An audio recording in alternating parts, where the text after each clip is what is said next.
अकोला जिल्ह्यातील अकोट तालुक्यात मुसळधार पावसामुळे पठार नदीनं तब्बल 15 वर्षांनंतर रौद्ररूप धारण केलं आहे।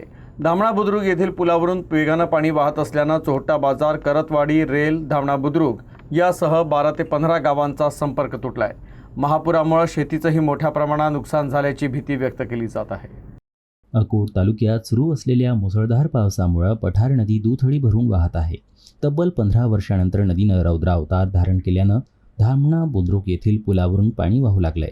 त्यामुळं चोहट्टा बाजार, करतवाडी, धामणा बुद्रुक, गरसोळी, पातोंडा यासह 12 ते 15 गावांचा संपर्क पूर्णपणे तुटला आहे। नागरिकांना मोठ्या अडचणींचा सामना करावा लागतोय।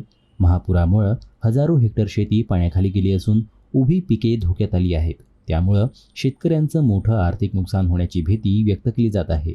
पुलावरून पाणी वाहत असतानाही काही नागरिक जीव धोक्यात घालून वाहने घेऊन पूल ओलांडत असल्याचं चित्र समोर आलं आहे। त्यामुळे मोठी दुर्घटना घडण्याची शक्यता नाकारता येत नाही।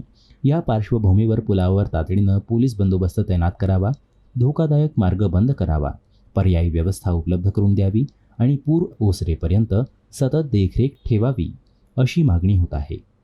या ठिकाणी जे 10 ते 12 गावाचा रेल, पातोंडा, गरसोळी, दहींडा जे काही 12 गावांचा जो आहे चोहट्टा बाजार या दळणवळणाचा हा जो संपर्क हा तुटलेला आहे आणि या पुलावरून पाणी असताना सुद्धा नागरिक या पुलावरून वाहतूक करत आहेत। आज एखाद्याचा अनर्थ घडला तर प्रवाशाने म्हणजे एखाद्याचा अनर्थ घडला तर या जबाबदार कोण?